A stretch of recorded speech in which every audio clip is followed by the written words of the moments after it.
to address our educator workforce crisis. The coalition is comprised of education, business, labor, agriculture, and key members of the legislature. Several of the coalition members are leading this work, and they are here today. Some of these thought leaders and experts, they will speak.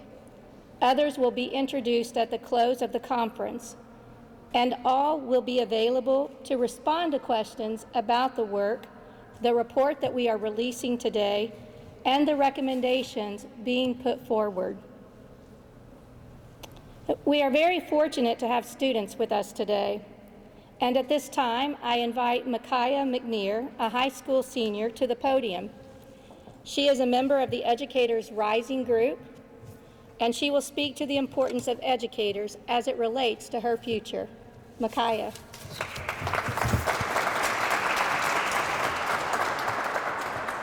Good morning. My name is Micaiah McNear, and I am a senior at Frankfort High School, here in the capital of our Commonwealth of Kentucky. As a student at Frankfort High, I have had the opportunity to be a part of countless clubs and extracurricular activities. During my 4 years at Frankfort High School, I have been an active member of the Beta Club, National Honor Society, Y Club, Spanish National Honor Society, Sources of Strength, and the cheerleading team. These activities have helped me to grow into a better community member through the community service, a better team member through the group work required, and a better leader through the leadership positions I have assumed, such as captain of the cheerleading team. As a senior at Frankfort High, I have been given a chance to participate in a senior internship of my choice. For my senior internship, I have chosen to intern with my former school counselors from elementary and middle school at Second Street School. Since the 5th grade, I have had a large interest in becoming a school counselor. I love talking to others, but I also love to advocate, and being a school counselor incorporates both interests. My internship has truly solidified that being a school counselor is a career for me.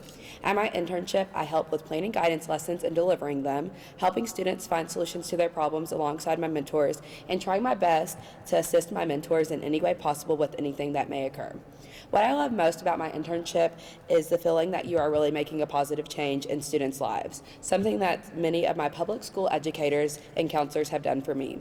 Overall, I am thankful for Frankfort High's internship program because it has helped me to better prepare for life outside of high school. With public education, my experiences in my home district and my senior internship are possible. Public education and the educators who dedicate their lives to it are much more than just educators. They are teachers, leaders, caregivers, and counselors. And in Frankfort Independent, most of them are alumni who have chosen to return and give back to their home community. Funding public education and ensuring that teachers are compensated at a level they deserve is what will keep future educators like myself in Kentucky.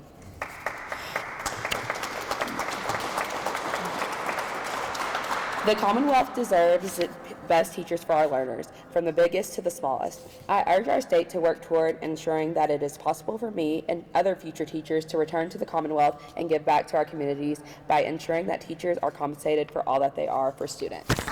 Thank you.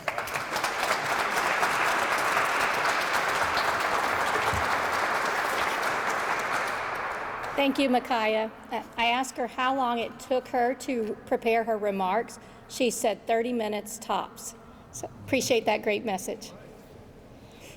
At this time, I invite Governor Andy Beshear to the podium to talk about his Education First initiatives. Governor, welcome.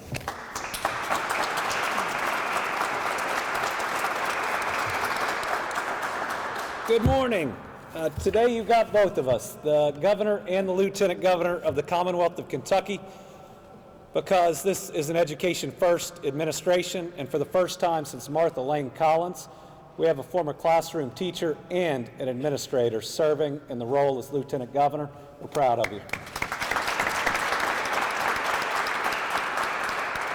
And a little bit of connection for the two of us here today. Of course, the lieutenant governor's husband is a teacher at Frankfort High School, and our last speaker of the day is a classmate of my son's, and so I'm excited to hear him, and he's also a heck of a basketball player. It is great to be with this incredible group because I know we all want to work together to accomplish the same things, to create a world-class education for every single Kentucky child. to better retain and support our incredible and dedicated teachers and educators, and to better meet all the needs and more complicated needs of Kentucky's children. As a parent of 2 public school students and as a graduate of Kentucky's public schools, I know the crucial role our schools play in the lives of our children. I also know that we want to provide the very best workforce for the amazing economic and job opportunities that are coming to Kentucky. And to keep them coming requires that we invest in public education. When we do so, we give our students the opportunities and the abilities to chase every single dream they might have and to chase it right here in Kentucky. With 2022 closed, we are celebrating the best 2 years of economic development in our state's history, and it's not even close.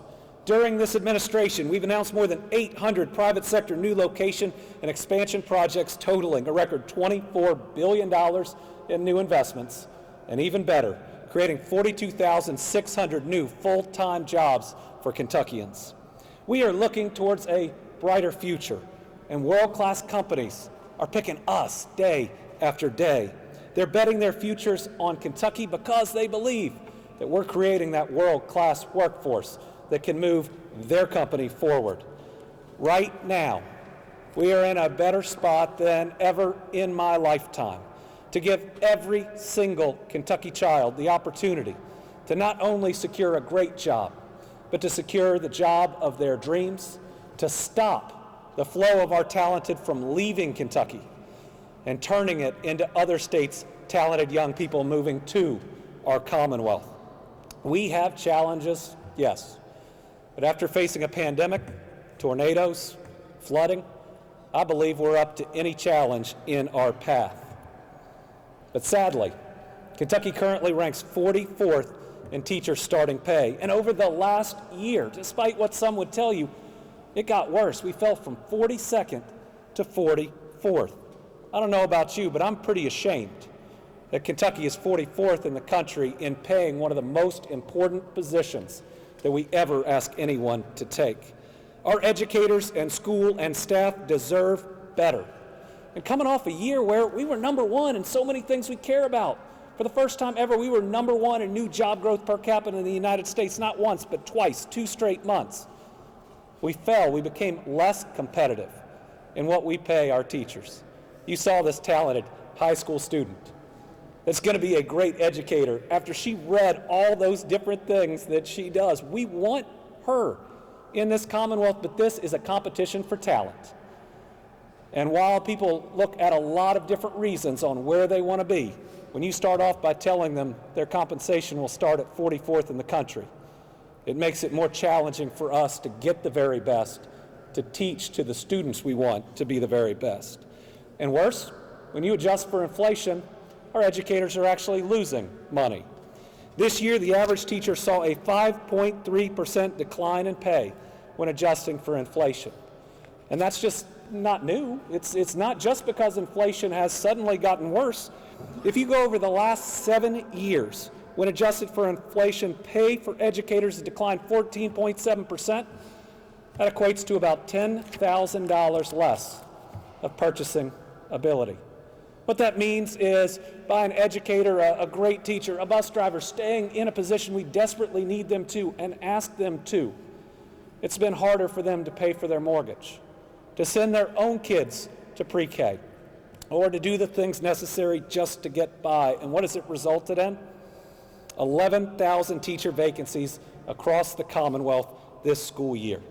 These are teachers, coaches, interventionists. These are individuals that make a huge difference in the life of our young people. We have 11,000 fewer of them than we need. What it also means is there are important periods during the day.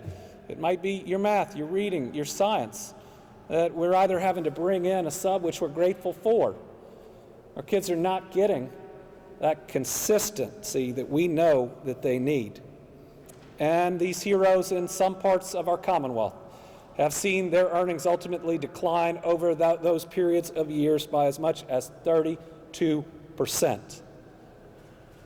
It is time that the state steps up and does more to ensure that we can win this competition for talent, and knowing that every teacher is irreplaceable, and every time we lose one to some other opportunity that they likely take to better support their families, it's our kids and our future that suffers. It's also time that we do it right now, because we are in the third year of what will be the 4 largest budget surpluses in the state's history. We've never had as many available dollars as we do right now at a time when we are falling in our competitiveness. At the end of this biennium budget, we will have brought in over $2 billion above and beyond what we are going to spend.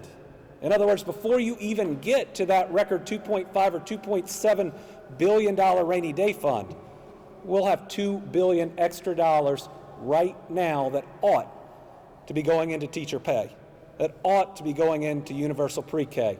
And given that we can fall from 42nd to 44th in 1 year, we cannot wait another year when this competition for talent is taking far too many of our gifted educators. This year, we are once again proposing our Education First plan.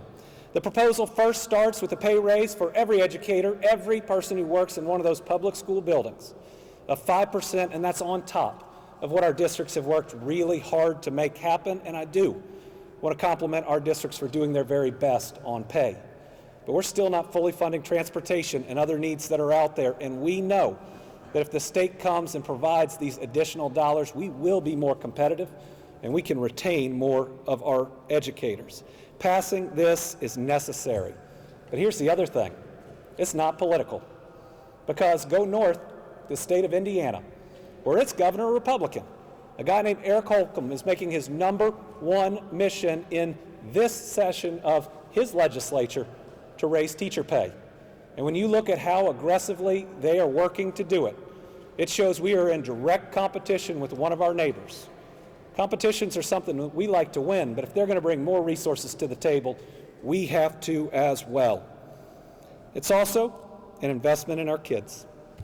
How do we tell them we're giving them our very best? How do we tell them that we value them? How do we say that the future of the Commonwealth is in your hands with the largest battery plant on planet Earth being built right here in Kentucky, if we have 11,000 vacancies and those that are training them to be the smartest, best human beings that they can be?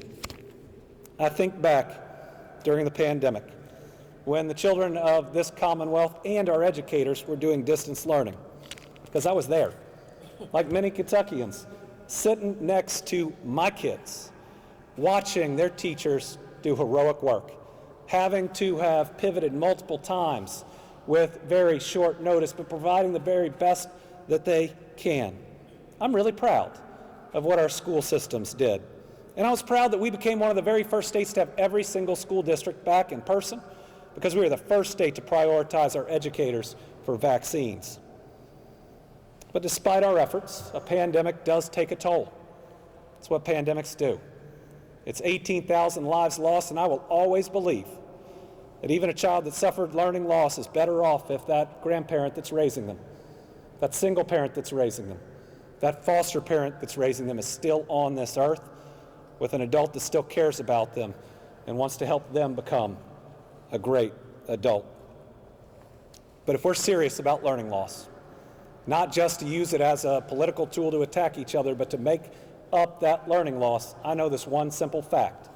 You can't catch a kid up on math if you don't have a math teacher. You can't raise those reading scores if you don't have that English teacher. And I still firmly believe that if we love our educators, we should be paying them a wage to where they don't have to work a second job just to do what we're asking them to do. We're going to continue this fight no matter how long it takes, because it's the right thing to do.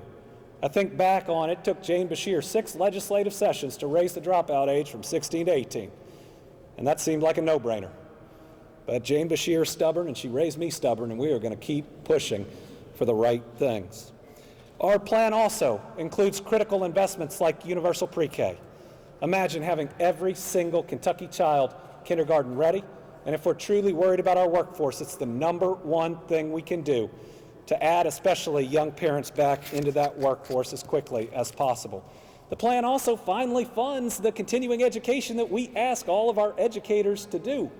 But we're not providing the dollars there, and it provides social and emotional support not just for students, but for our educators that are going through that trauma with their students.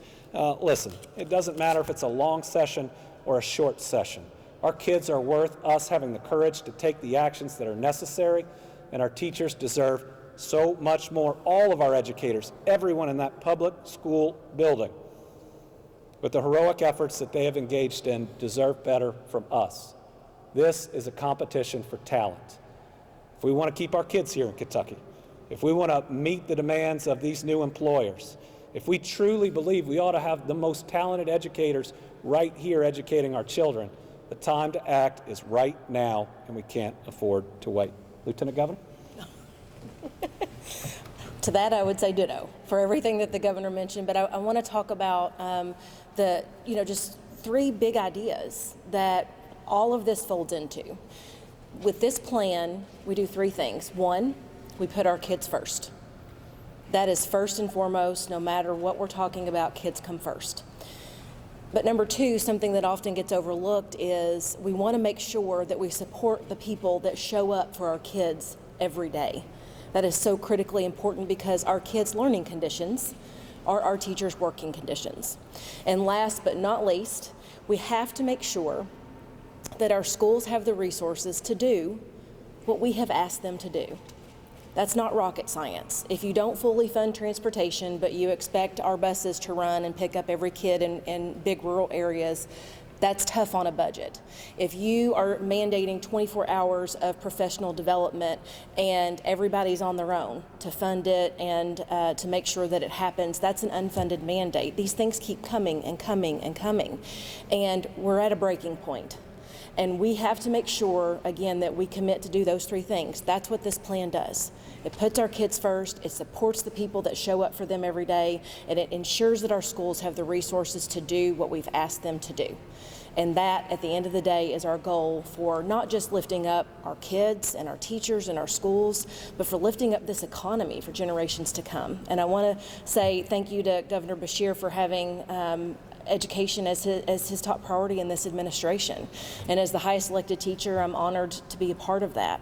It's so critically important for building a better Kentucky, and it's something that we focus on. It is the lens through which we look at every challenge we face every single day. And it's time to get to work, and it's time to make it happen. Thank you so much.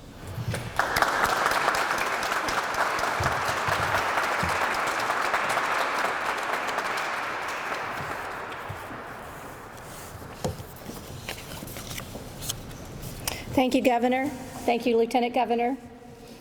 Many members of the executive branch, including the Lieutenant Governor, the Kentucky Department of Education Commissioner Jason Glass, and the Council of Post-Secondary Education's President Aaron Thompson, and their staffs have made significant contributions to this work of the coalition. And at this time now, I invite House Education Chair James Allen Tipton to the podium. Representative Tipton is also a member of the Coalition Steering Committee, along with Senators David Gibbons and Max Wise. Representative Tipton has already introduced several bills relating to the teacher shortage issues, and we have asked him to speak on these and other pieces of legislation that we might be able to act on in this session. Welcome.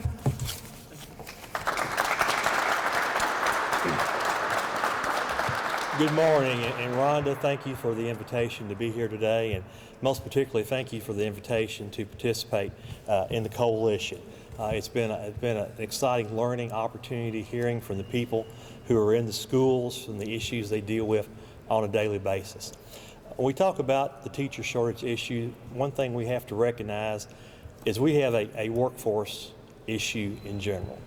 There's not an employer out there who will tell you they're not having difficulty hiring qualified employees, keeping employees. But we also have an issue in our teachers across the state. And if we're going to have that trained workforce for the future, for those good paying jobs that are coming to Kentucky, it's going to require a quality teacher in the classroom for our students across the Commonwealth of Kentucky. So that's a challenge, and it's a tremendous challenge. And there's no one answer as we look at this.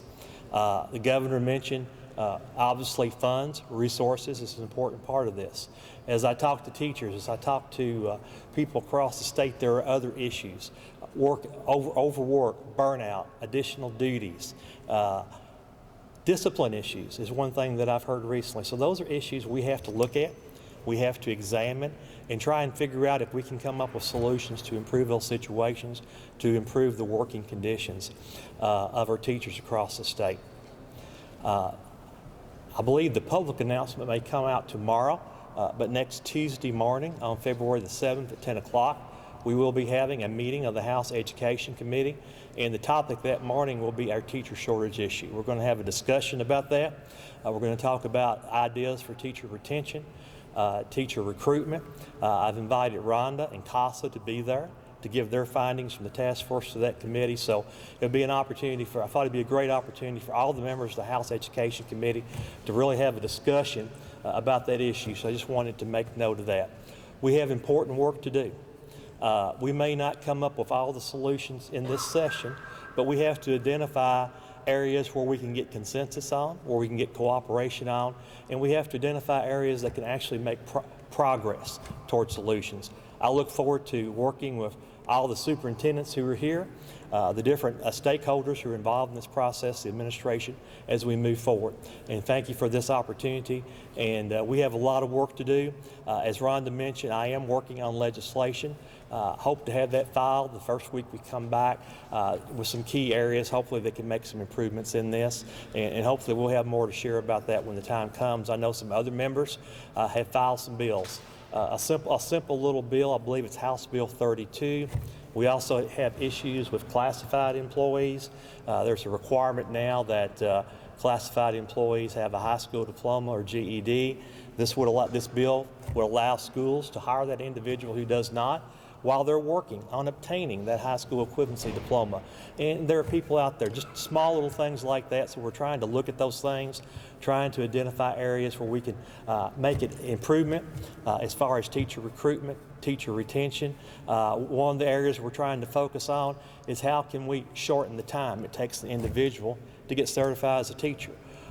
I think one of the hidden jewels that we have in this state is our dual credit scholarship program across the state, where students have the opportunity in high school to take dual credit classes where they can get college credit.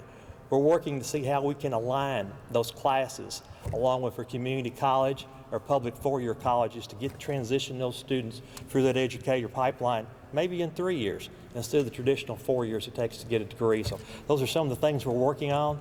I'm excited about this. Again, we have a lot of work to do. Appreciate the opportunity to be part of the presentation today, Rhonda.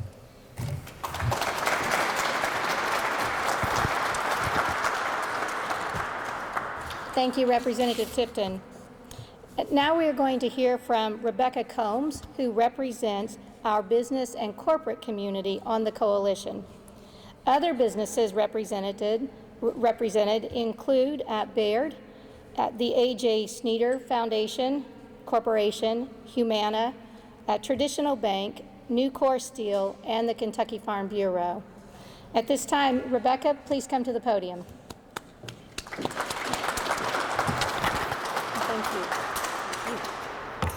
My name is Rebecca Combs, Kentucky State Manager with American Fidelity Assurance Company. As a partner of education, American Fidelity is happy to be included in this bipartisan collective of business professionals, legislators, leaders in our state, and leaders in education. As a representative of American Fidelity and as a Kentucky mom of 3 students, 2 of which who are aspiring educators, I am honored to be, thank you, I am honored to be a partner within these efforts. Public education is at the very heart of economic development. Public education depends on business to generate the economic activity that makes funding of our public education system possible, and business depends on that education to be the source of a skilled workforce. In between and outside of those components is our economy. Creating supply via the production of goods and services, and also the generation of capable consumers with demand for these goods and services, would be adversely impacted in a society without education. Public education Public schools educate 90% of our citizens. All aspects of our economy require an initial investment in human capital, which begins with education. And yet, education cannot exist without the investment of business. Clearly, business and education are in a symbiotic relationship. Further, this is true not only for traditional for-profit businesses, but for agriculture, the military, and organized labor, all who had representation in the Coalition to Sustain the Education Profession. Our collective investment as a state in the advancement of the education of Kentucky's children is imperative. If we desire a successful, healthy economy, we must work together to take action to support and sustain public education in Kentucky.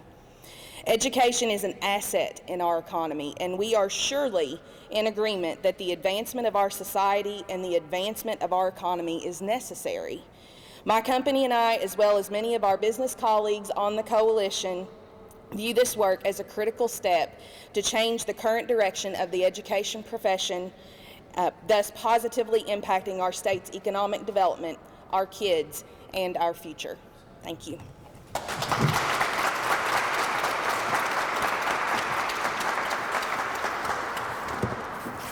Thank you, Rebecca.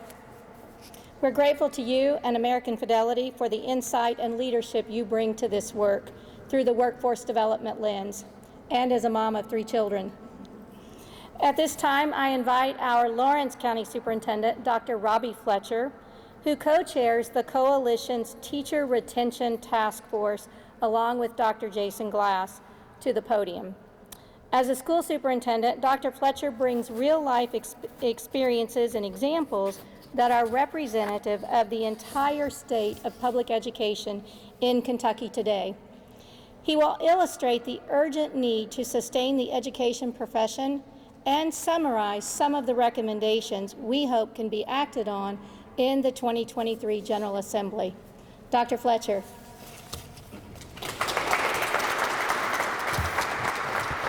Thank you, Dr. Caldwell.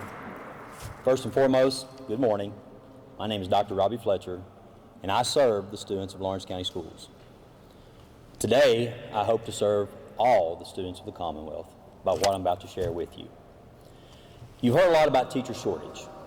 I want to talk to you about what does that look like to a superintendent, to a teacher, to a principal in today's world.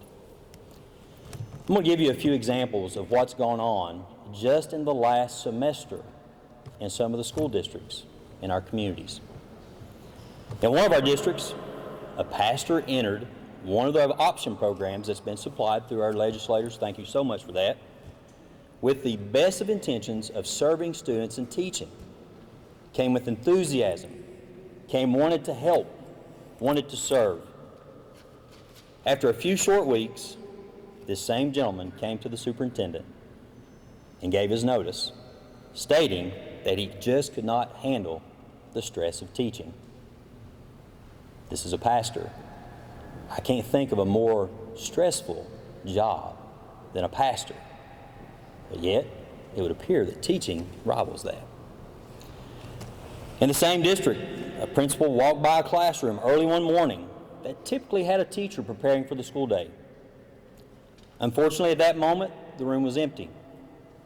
The administrator entered the room only to find the teacher's ID and the school keys lying on the desk. No resignation, no warning, simply did not show up. Why? We'll have to ask the superintendent. But again, no resignation, no warning, simply did not show up. In Lawrence County, I can speak specifically to this one. From October to December, I had 2 teachers that left the profession. And the reason? I cannot supply the needs of my children based on the salary that I'm earning. I have to find more money. And if you ask superintendents across their district, it would be scary to know how many teachers are working a second, maybe even a third job just to make ends meet. As a matter of fact, those 2 positions that were left vacant are still vacant because I do not have a certified application for those two positions, one of which is PE, one of which is science. I'm going to challenge each one of you over the next few weeks, especially this summer, to talk to a superintendent, talk to a principal, and ask them, how many vacancies do you have? The next question I want you to ask them is, how many certified applicants do you have for that vacancy? I would dare say that many of those superintendents say, 10, 15 years ago, I would have double, triple the applications that I do now. And I think you would be shocked to find out how many of those principals, how many of those superintendents would tell you I have 0 certified applicants at this time. That's a scary situation that we're in. Why is this happening? I'd like to take the opportunity to thank Representative Tipton for what he talked about teachers' working conditions. He's right. You hear that throughout our Commonwealth. I'd like to thank Governor Beshear. Compensation is a big issue. As a matter of fact, I wanted to share some statistics. According to Northeastern University, the median salary for someone with a bachelor's degree is $69,381. The median salary for a Kentucky teacher with a bachelor's degree is $49,000. It's a $20,000 difference for the same level of education. Let's take that a step farther. What about a master's degree? Teachers typically get master's degrees to get their rank 2. According to Northeastern University, if you have a master's degree, the median salary is $81,867 for a master's degree.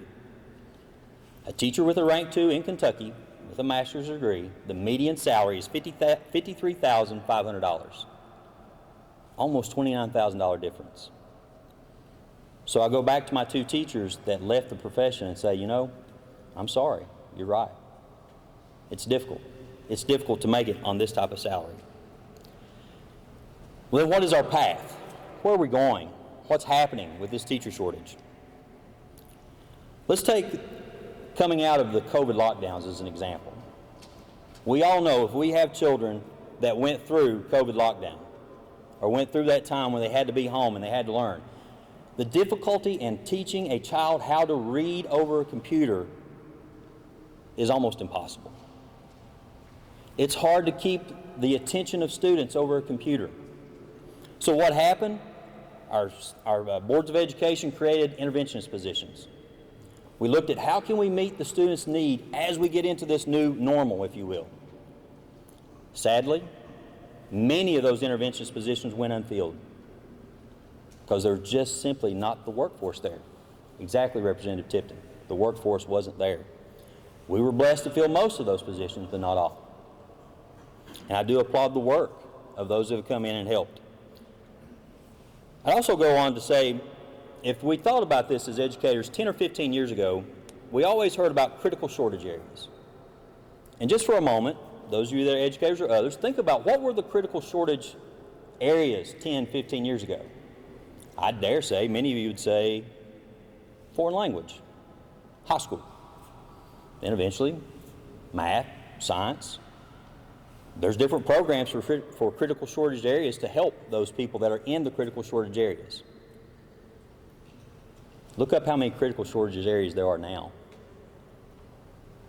I can remember 15 years ago as a middle school principal complaining about 3 certified applicants for a language arts position at the middle school level. Now I'd be thankful for 3 certified applicants.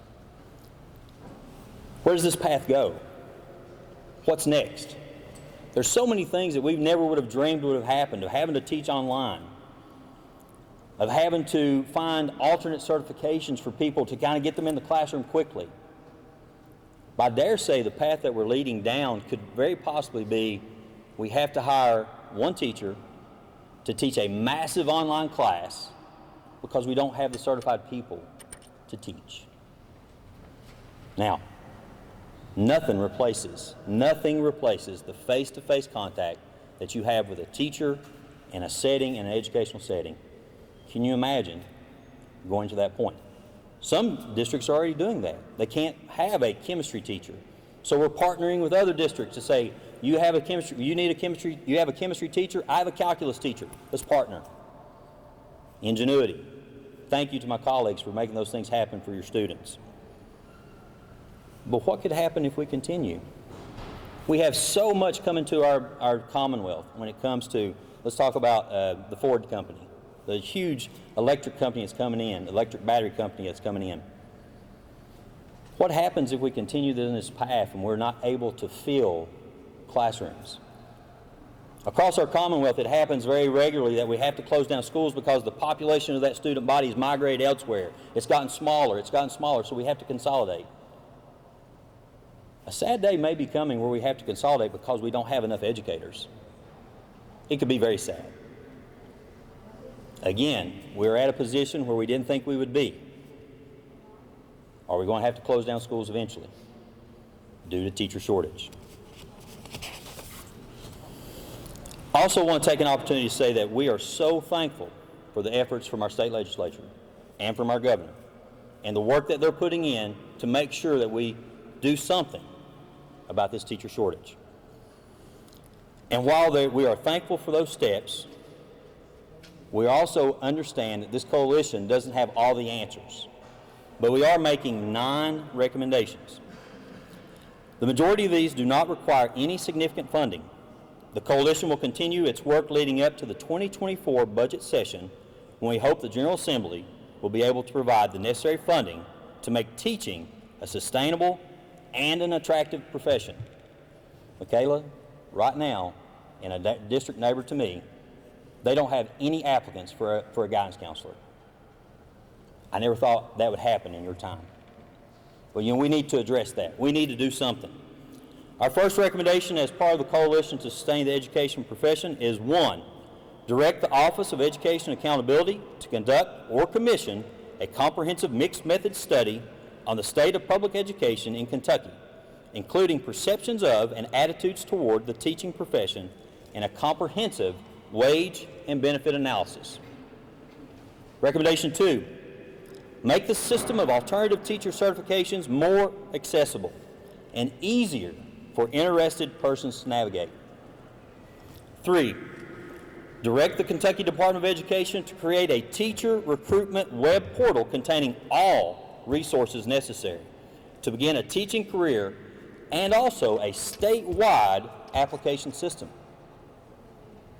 Recommendation number 4, approve a resolution that encourages the Education Professional Standards Board to address multiple certification issues, including teacher testing admission to teacher education programs, state-to-state reciprocity, and varying grade levels of certification. Recommendation 5, approve legislation clarifying acceptable personal and professional educator behaviors and provide clear and appropriate penalties for violations. 6, direct and provide funding for a marketing campaign to highlight the importance of education and the education profession to the citizens of Kentucky. We need to let them know. I think they understand, but think about the support behind a huge marketing campaign. Number 7, establish a tenure review committee for teachers that makes the granting of tenure a meaningful professional advancement with meaningful advancements in compensation. Number 8, one of my favorite initiatives so far, provide funding to expand Go Teach Kentucky and the Go Teach Kentucky Ambassador Program in every school district.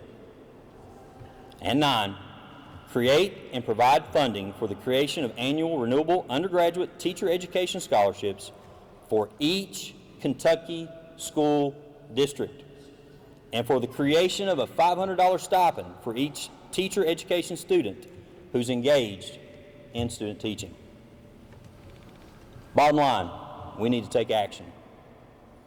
It's time to address the teacher shortage, and I dare say the teacher shortage crisis. Let's not only sustain the educational profession, let's make it so that the best and the brightest in our school systems today want to be educators. They want to be teachers. They want to go back now to help where we are now. The best and the brightest should want to be teachers. And it's up to us to give those incentives. After all, what can be more important than educating all the students of our Commonwealth in a safe environment. Thank you.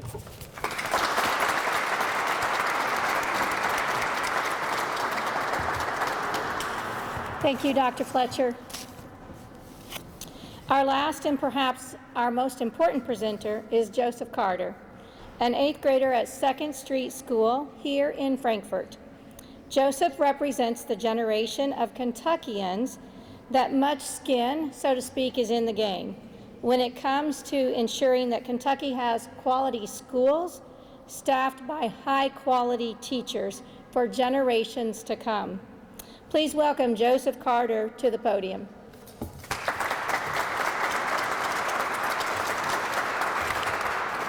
Good morning. My name is Joseph Carter, and I am an 8th grade student at 2nd Street School here in Frankfort, Kentucky. In the Frankfort Independent Schools, I've had the opportunity to be a part of the Frankfort High School and 2nd Street School football and basketball teams. I also run and throw shot put for both high school and middle school track teams. In addition to athletics, I have been a member of the Superintendent Advisory Council and other academic extracurricular activities. Last week, other 8th grade students and I had lunch with our superintendent to discuss our district and school, what's well and what could be even better. Several specific teachers were mentioned as we discussed what was going well in our school. Without those teachers, our school wouldn't be as unique and successful as they are. Teachers do so much more than simply deliver instructions. Specifically, my teacher saw something in me that has allowed me to be placed in the position as a peer mentor to other students in my school. Through that, students look up to me and see me as a motivator and anchor, just like I'm a motivator and anchor for younger students at my school. My teachers have been that motivator and anchor for me. As students, meeting all the requirements of being a student is hard, even difficult when you're a student athlete like myself. My teachers are the support me not only with academics, but in athletics, extracurricular activities, and life. There are sources of support, encouragement, and cheerleading. In fact, as students, they are sometimes our biggest cheerleaders. I'm here today to support and be a cheerleader for them. In Kentucky, we need teachers who are dedicated and qualified and who come to Kentucky to give back to the communities that raised them. In order to do that, we have to compensate them fairly. As students in Kentucky public schools, we deserve the brightest and the best teachers who are also invested in our communities. Let's do everything we can to bring them back to the Commonwealth that they love by investing in Kentucky public schools and Kentucky teachers. You are investing in me and in us.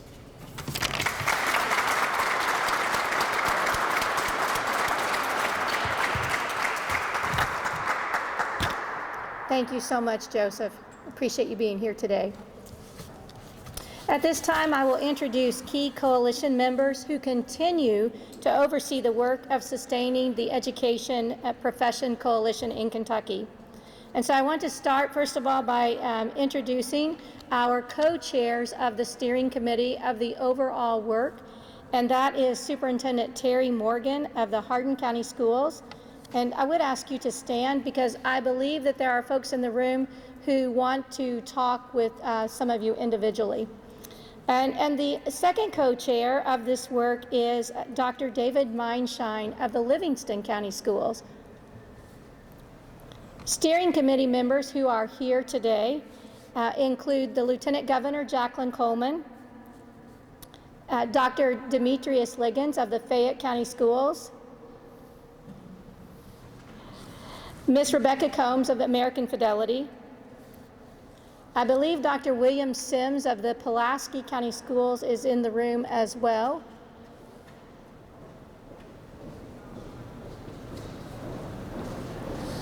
Also, Ms. B.J. Martin of the Fayette County Schools is here. Also would like to introduce the Shelby County Superintendent, who is also co-chair of the Teacher Recruitment Focus Area, and that is Dr. Sally Sugg. And of course, you've already met Dr. Robbie Fletcher. He is co-chair of the Teacher Retention Focus Area. Mercer County Superintendent and chair of the Marketing Focus Area is Jason Boer.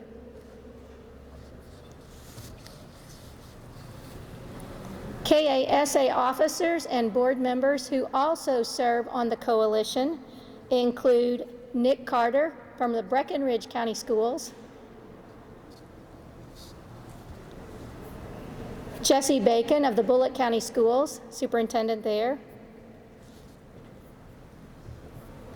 Mr. Bob Bennett of Middlesboro and a high school principal.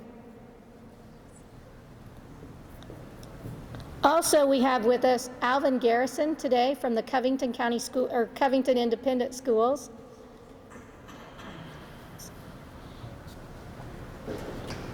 And we also have Hasiel Guerrera of the Mercer County Schools with us as well. Travis Gay from Elizabethtown Independent Schools. Sherry Satterley at Frankfort Independent School, superintendent of these amazing students as well. David Raleigh from LaRue County Schools. Rick Lastly is in the room, also a retired high school principal, longtime principal in the Owensboro area, and also a recent author about the plight of public education today, a great one to talk with. And also in the room today, we have Dr. Keith Davis, who signed on to be the coordinator of this work. And there he is, right back there. And then, of course, Mr. Bob Rowland, who is on staff with KASA. Have I missed anyone? I'm looking. Good morning. And this is our Berea superintendent, Dr. Diane Hatchett, superintendent there. So, ladies and gentlemen, thank you so much for your time today. With this, our press conference is officially concluded. These individuals, these leaders are here to answer any questions, talk with you about the report and the work of the coalition, which goes until the 2024 General Assembly. Thank you again.